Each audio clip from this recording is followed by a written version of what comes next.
All right, hello, rise and shine, eight stars. Welcome back to the Uzi series, specially designed for board exams. So guys, आज हम recorded lecture भेज रहे हैं, ठीक है? Because आज हमें वापस जाना है to our home. We are flying back from Bangalore to Delhi.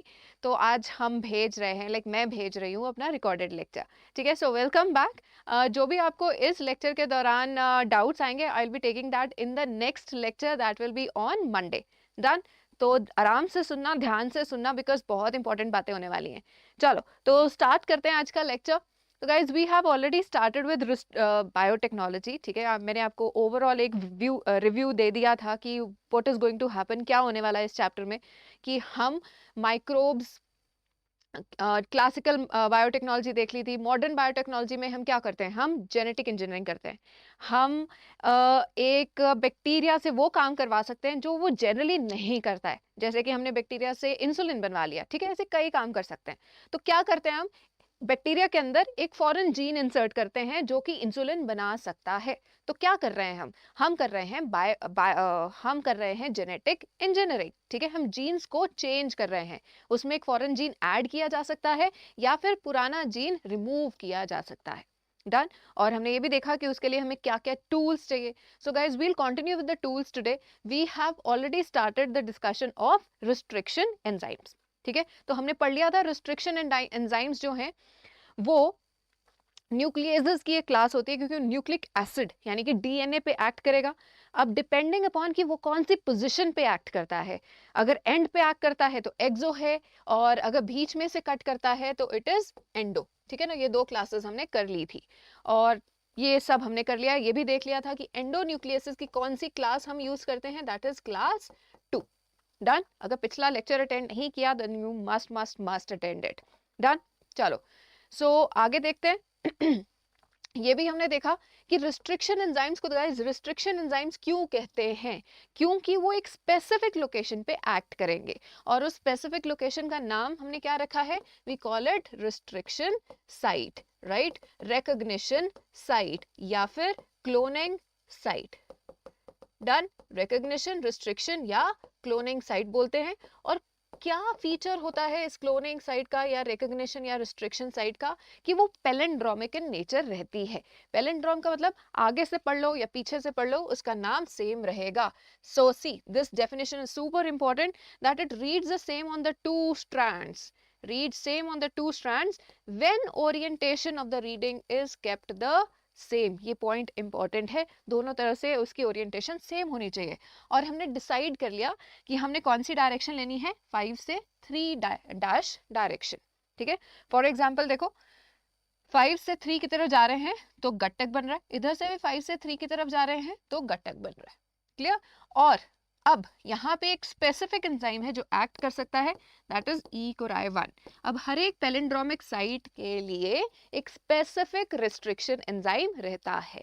Is that clear guys? ठीक है। तो ई कोराई 1 की स्पेसिफिक लोकेशन है, देखो हर रिस्ट्रिक्शन साइट पैलिंड्रोम पे ही एक्ट करेगा, लेकिन हर एक रिस्ट्रिक्शन साइट की पैलिंड्रोमिक साइट भी स्पेसिफिक इन नेचर रहती है। क्लियर हो गया?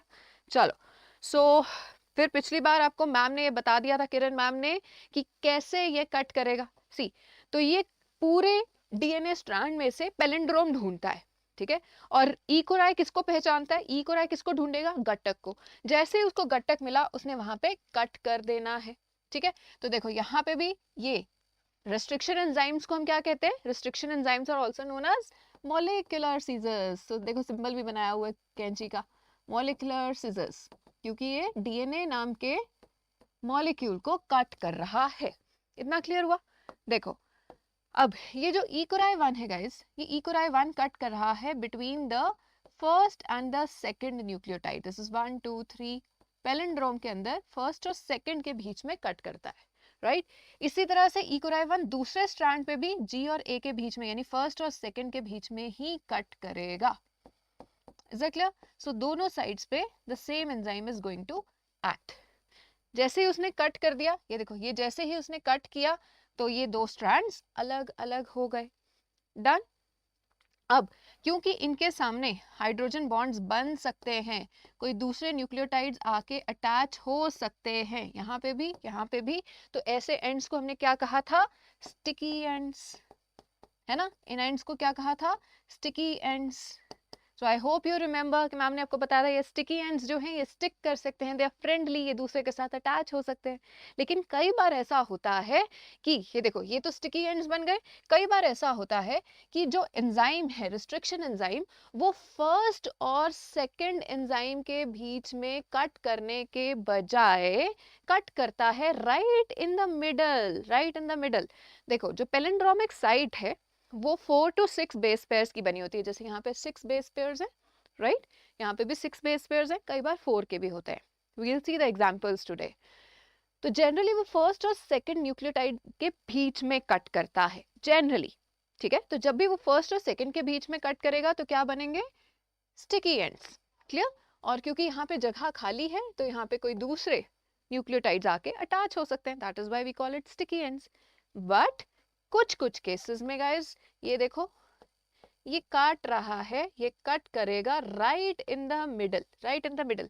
तो देखो, 3 और 4 के बीच में कट कर रहा है, तो जब 3 और 4 के बीच में कोई एंजाइम कट करेगा तो यहाँ पे कॉम्प्लीमेंट्री बेस पेयर्स के अटैच होने की कोई जगह ही नहीं है। सो ये क्या बन रहे हैं? ब्लंट एंड्स, है ना? ब्लंट क्या होता है? जो काट नहीं सकता, राइट? स्टिकी जिसके साथ वो स्टिक कर सकता है। तो ब्लंट एंड्स बने, दे आर नॉट फ्रेंडली, इसके साथ कॉम्प्लीमेंट्री बेस पेयर्स की अटैचमेंट नहीं होती है।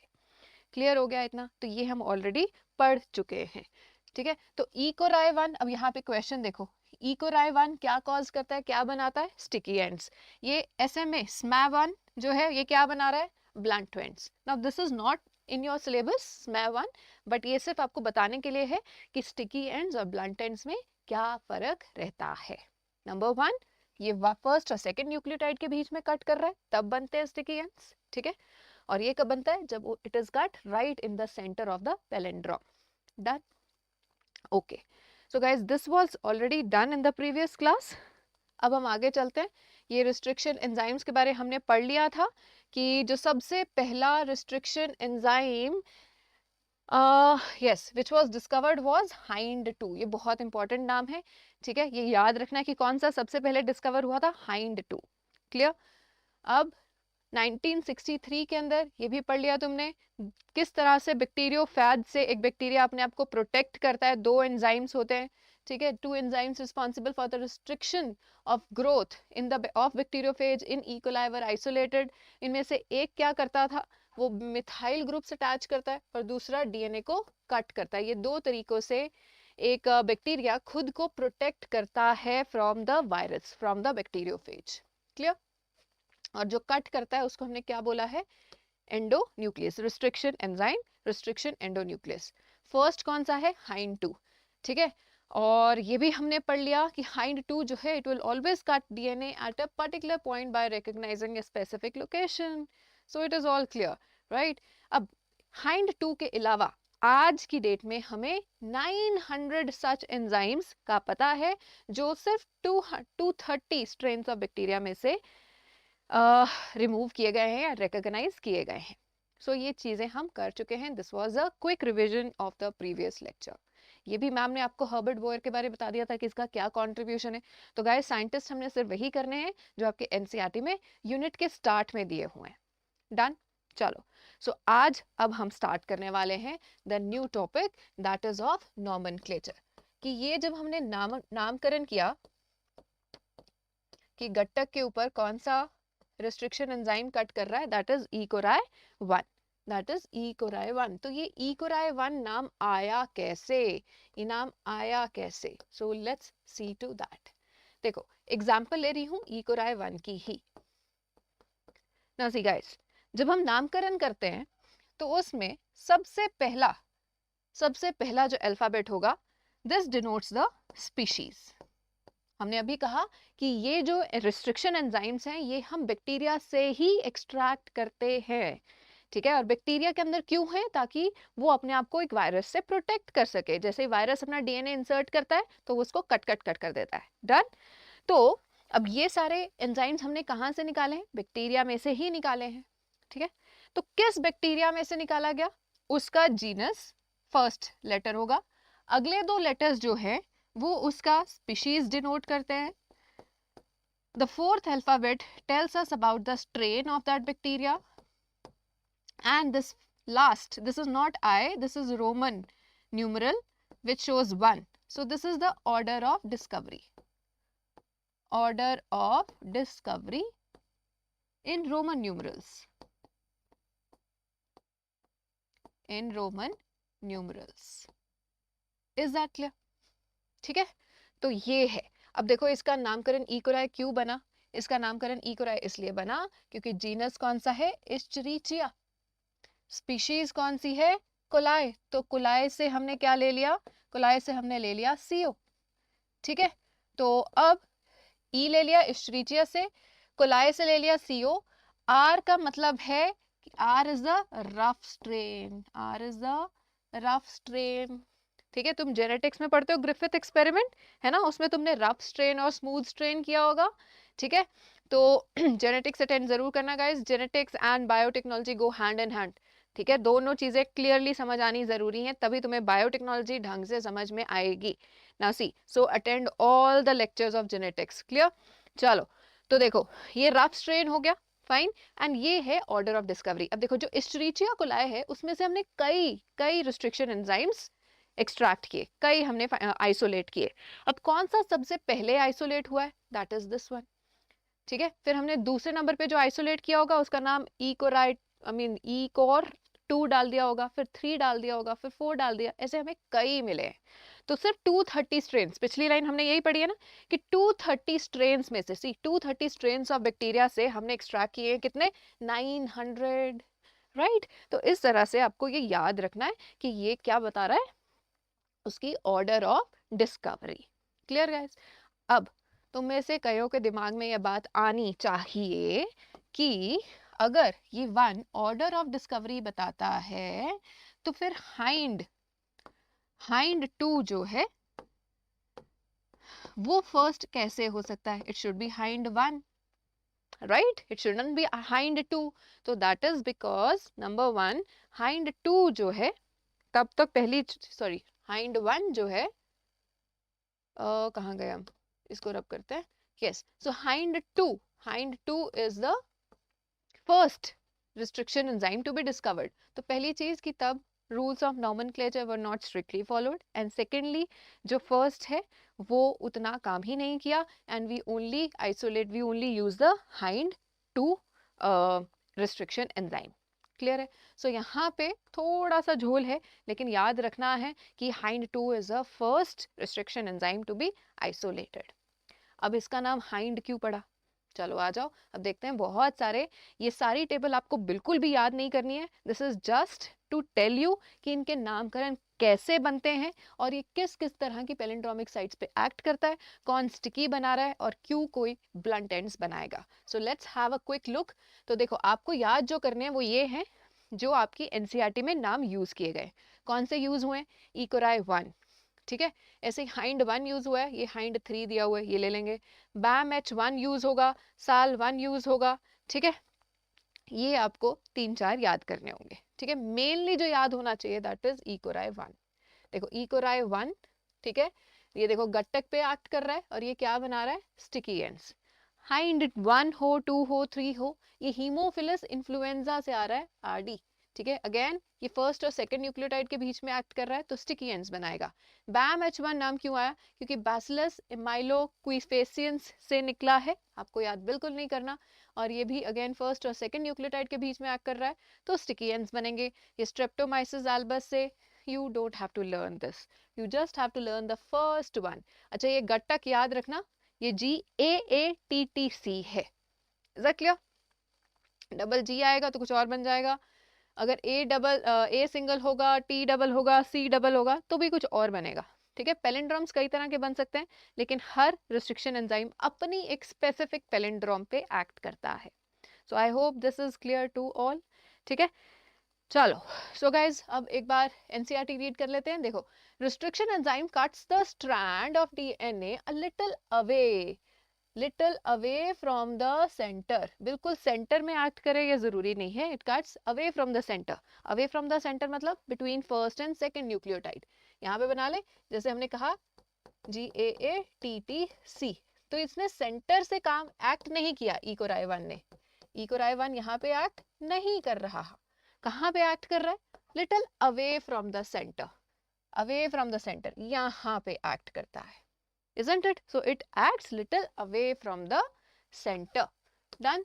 Then of the palindromic side, but between the same two base pairs, same two base pairs का मतलब दूसरे स्ट्रैंड पे भी, यानी अपने ऑपोजिट स्ट्रैंड पे भी ये कहाँ पे एक्ट करेगा, सेम पे, सेम टू बेसिस के बीच में ही एक्ट करता है, तो it will act between G and A, first and second nucleotide के बीच में ही एक्ट करेगा। Is that clear? ठीक है, चलो वापस आते हैं। So this leaves a single stranded portion at the ends and they are these overhanging structures को हम क्या बोलते हैं, sticky ends on each strand. They are so named, इनको क्यों बोलते हैं sticky ends, because they form the hydrogen bonds with their complementary cut counterparts. तो हमने देखा था कि opposite sides उसकी खाली थी जहाँ पे complementary bases आके जुड़ सकते हैं। अब guys जब भी तो कॉम्प्लीमेंट्री काउंटर पार्ट्स जो हैं वो आके जुड़ेंगे, एक फॉरेन जीन और होस्ट के डीएनए के साथ वो जुड़ता है, तो जोड़ने के लिए फेविकोल का जोड़ लगाने के लिए कौन सा एंजाइम आएगा, ligase. So ligases will fix them together. ठीक है, तो stickiness of the end facilitates the action of वहां पे DNA ligase, it will join them. Clear? अब देखो, restriction enzyme are used in genetic engineering में यूज होगा, composed of DNA from different sources or genomes. So when cut by the same restriction enzyme, the resultant DNA fragment have the same kind of sticky ends and these can be joined end to end using the DNA ligases. Now understand, ये line को समझते हैं। ठीक है, क्या कहा है इसने? इसने कहा है कि दो different let's take an example here. ये देखो NCERT का diagram, let's understand this.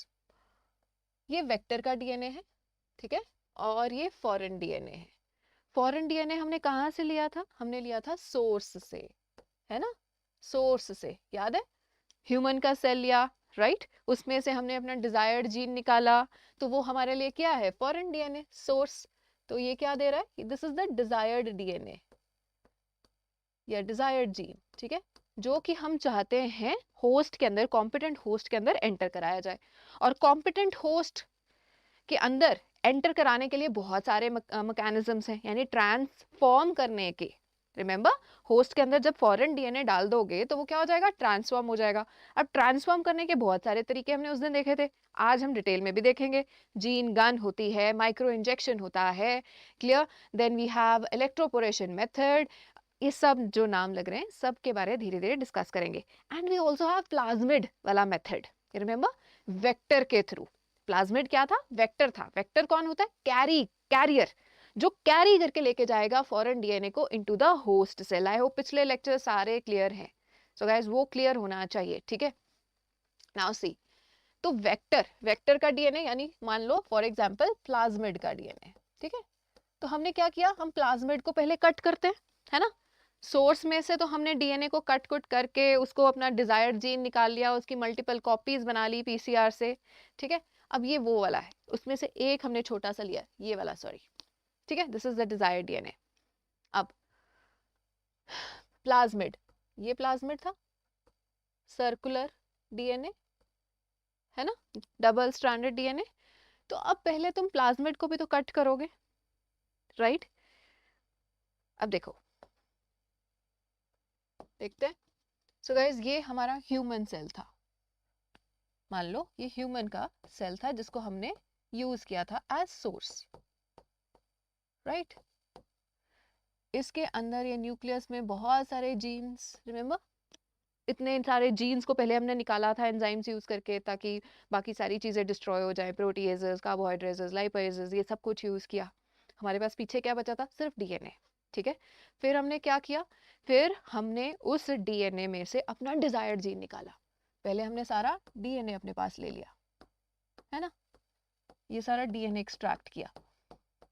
DNA extraction करने के बाद हमने अपना जीन निकालना है, डिजायर्ड जीन, तो उसको निकालने के लिए पहले हम डीएनए को कट करेंगे एक पर्टिकुलर लोकेशन पे, ठीक है।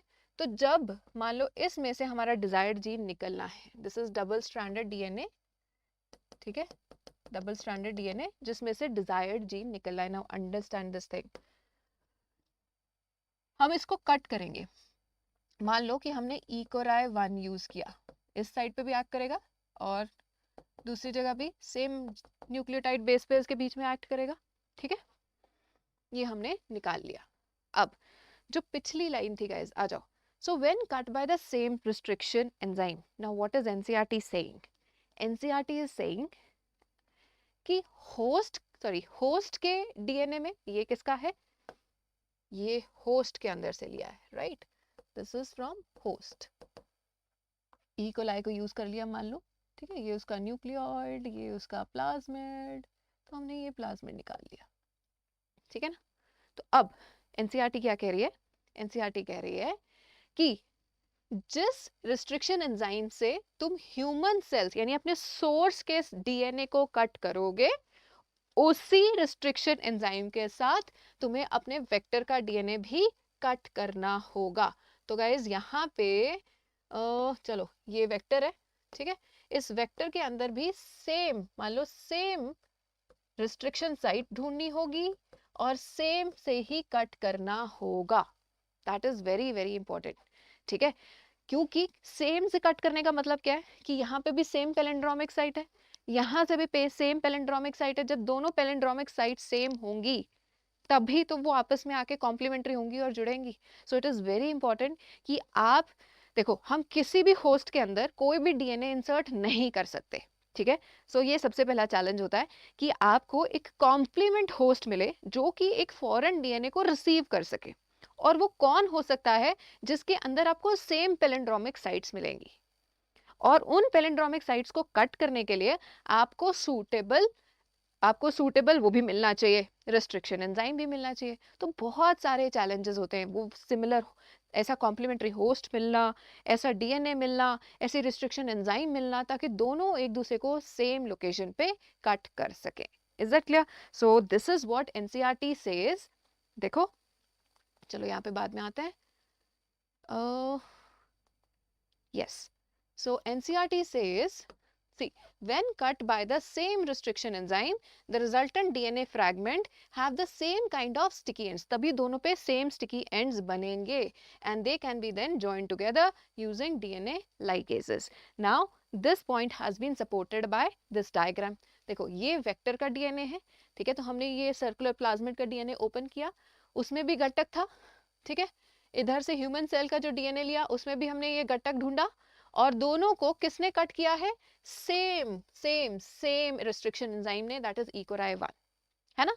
तो हुआ क्या, ये घटक है, थोड़ा सा बड़ा लिख देते हैं, ठीक है, दिस इज जी, ठीक है। तो ये एटीसी यहाँ से कट हो गया, तो यहाँ पे एक खाली जगह प्रेजेंट है, ये स्टिकी एंड्स बन गए हैं इधर, क्लियर। इधर से ये कट गया था तो जी हट गया, ठीक है, और इधर से भी ये जी ए टी सी के बीच में कट किया तो सी यहाँ पे भी स्टिकी एंड्स बने हैं।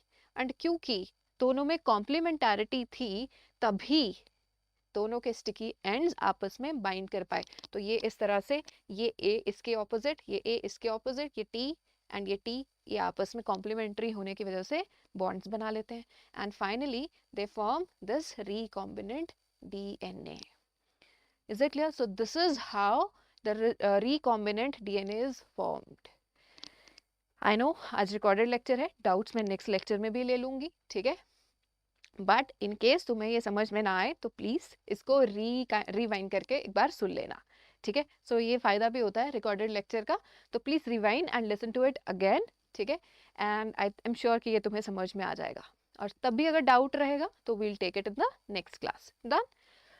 सो गाइज ये बन गया हमारा आर डीएनए और रिकॉम्बिनेंट डीएनए। अब ये आपके एग्जाम्स के लिए बहुत इंपॉर्टेंट है, ये डायग्राम ड्रॉ करने के लिए आ सकता है कि show the formation of R DNA, this is the question, ठीक है। So this is the question, show the formation of R DNA with the help of diagram.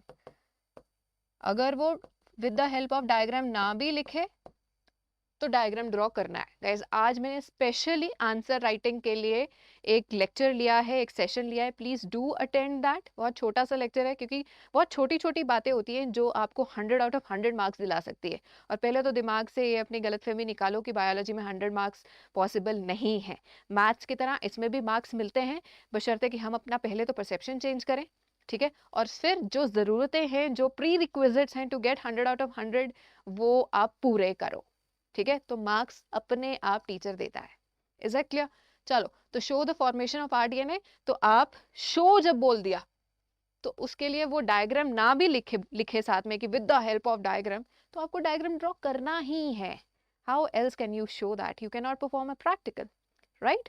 So learn this. और दूसरा टिप ये है कि जब भी तुम इसको ड्रॉ करो, always use two coloured pens. आप पेंसिल कलर्स लेके जा सकते हो, डन। नहीं तो पेंसिल और पेन यूज कर लेना, बट यूज 2 कलर्स ताकि पता लगे कि क्या डिफ्रेंसिएशन है, तुम्हें भी मजा आएगा, ठीक है। चलो, उसके बाद गाइस अब नेक्स्ट आ जाते हैं डीएनए लाइगेज। अभी हमने देखा कि ये फॉरेन डीएनए था, ठीक है, ये वेक्टर का डीएनए था। तो जो फॉरेन डीएनए तुमने सेपरेट किया है, ये कहाँ से आया? ये आया है होस्ट में, सॉरी ये आया है सोर्स में से, ठीक है, ये सोर्स में से आया फॉरेन डीएनए। और इसको इसके अंदर जब हमने कट करके डाला, ठीक है, तो दोनों को ज्वाइन कैसे करवाया? देखो यहाँ पे ज्वाइन करवाने के लिए क्या आया है? DNA ligase, clear. और ये बन गया आपका आरडीएनए, ठीक है। आरडीएनए जब बन गया, so plasmid is what? Plasmid is a vector. तो ये वेक्टर वापस किसके अंदर लेके जाएगा? Vector will carry, it will carry rDNA into the host, है ना। और गाइस हमने पढ़ लिया है कि जब भी होस्ट के अंदर फॉरेन डीएनए पहुंच जाएगा तो वो होस्ट क्या कहलाएगा? Transformed host. तो ये होस्ट क्या है?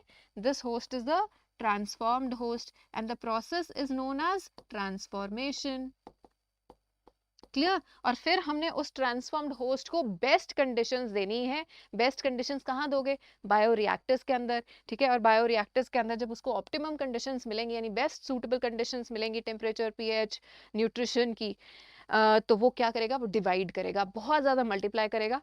And we have to ensure कि जब भी वो मल्टीप्लाई करे तो जो आपका फॉरेन डीएनए है वो भी साथ साथ रेप्लिकेट हो रहा है। तो गाइस हमने 3 स्टेप्स पढ़े थे ऑफ बायोटेक्नोलॉजी। सबसे पहला स्टेप हमने पढ़ा था इंट्रोडक्शन, है ना।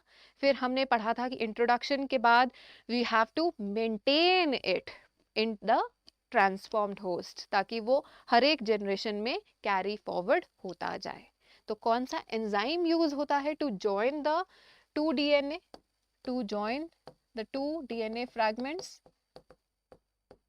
That is DNA ligase. Is that clear? चलो, so guys ये तो हो गया।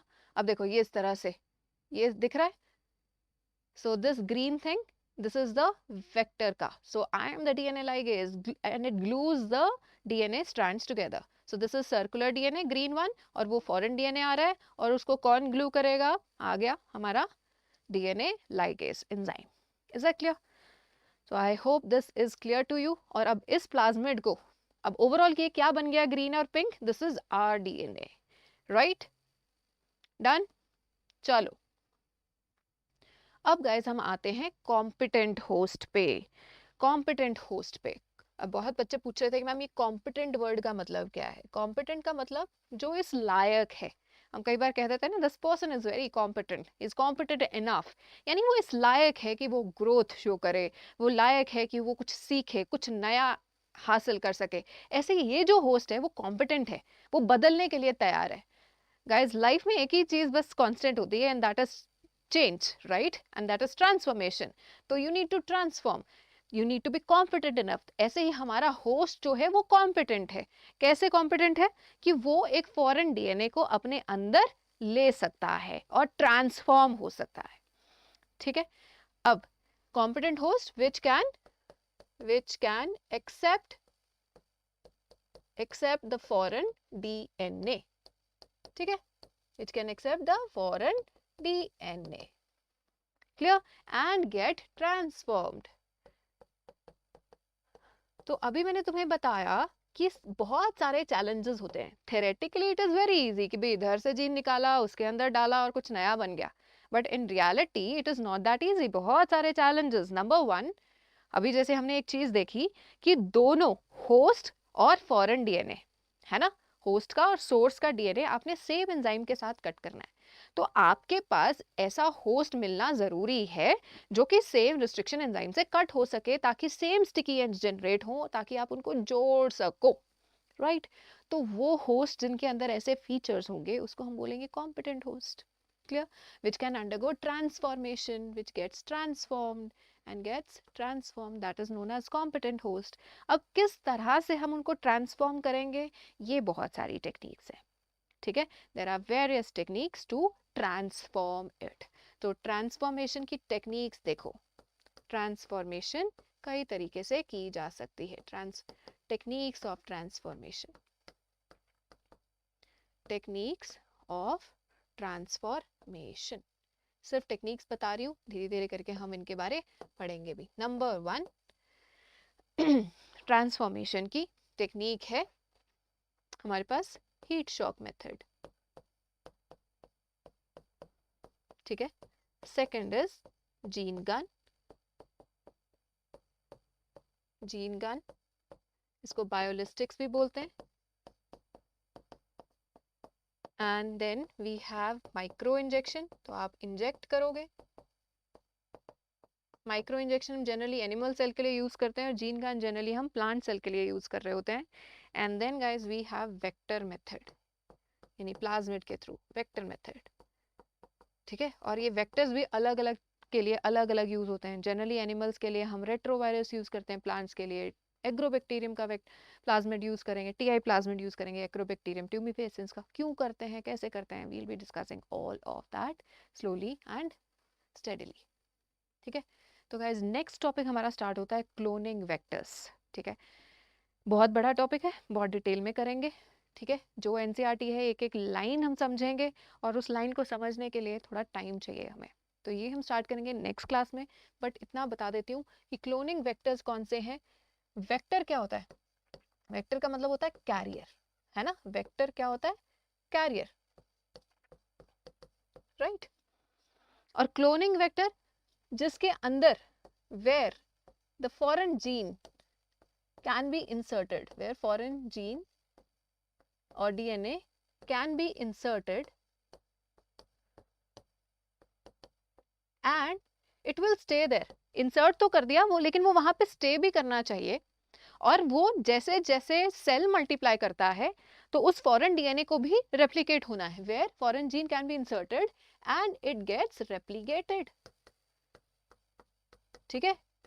It gets replicated. तो फॉरेन जीन इंसर्ट भी कर दिया, ठीक है, और वो वहां पे रहे भी और अपने आप को रेप्लिकेट भी करे। तो जैसे जैसे बैक्टीरिया डिवाइड होता है तो डॉटर बैक्टीरिया सेल्स के अंदर भी, डॉटर बैक्टीरिया के अंदर भी वो फॉरेन जीन प्रेजेंट होना चाहिए। Is it clear?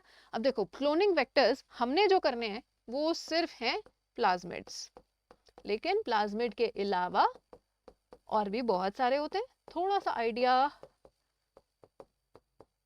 वैसे तो ये नीट के लिए होता है, तो गाइज यहाँ पे हम सिर्फ प्लाज्मिड्स पढ़ेंगे, ठीक है? जो कार 98 सीरीज है उसमें मैं थोड़ा सा आइडिया बाकियों के बारे भी दूंगी, क्योंकि नीट माइट आस्क, बट आपका बोर्ड एग्जाम्स में कभी नहीं आने वाला। बोर्ड एग्जाम्स में क्या आता है? सिर्फ प्लाज्मिड, ठीक है? और प्लाज्मिड की भी हमने स्पेशल टाइप्स करनी है। देखो, कॉस्मिड्स, प्लाज्मिड्स, बैक, यैक, ठीक है? ये सारी कुछ एग्जाम्पल्स हैं, बट और बहुत सारे हमारे पास होते हैं। Bacterial, artificial chromosome, and then we have जैसे यैक, यैक होता है yeast artificial chromosome. Is that clear? Yeast artificial chromosome, done. चलो, तो दीज आर द एग्जाम्पल्स। अब गाइस, किस प्लाज्मिड या कॉस्मिड या फिर ये बैक या यैक यही क्यों वेक्टर्स की तरह एक्ट कर सकते हैं? क्योंकि इनके अंदर कुछ स्पेशल फीचर्स होते हैं। किसी भी चीज को वेक्टर की तरह एक्ट करने के लिए कुछ एक फीचर्स चाहिए, उसके अंदर एक राय होना चाहिए, ठीक है? उसके अंदर एक क्लोनिंग साइट होनी चाहिए, एक से ज्यादा होगी तो कॉम्प्लिकेट हो जाएगी, एक ही क्लोनिंग साइट होनी चाहिए। उसमें कुछ सिलेक्टेबल मार्कर्स होने चाहिए। अब ये टर्म सुन के डरना मत, क्योंकि हम इनको बहुत सिंप्लीफाई करने वाले हैं, लेकिन ये क्या होती हैं ये हम जानेंगे इन द कमिंग लेक्चर। ठीक है, तो ये सारी चीज़ें हमने एक एक करके डिटेल में समझनी है। इसके लिए हम एग्जाम्पल लेंगे एक आर्टिफिशियल वेक्टर की। ठीक है, PBR 322, ये नाम कैसे पड़ा, ये चीज़ें क्या होती हैं, कैसे ट्रांसफॉर्मेशन होती है, we are going to discuss it all in the next lecture. Till then, read from NCERT, and please, if you have not attended the previous lectures, then do attend it for proper clarification. I'll see you on Monday. Till then, keep studying, keep shining, because you are born to shine.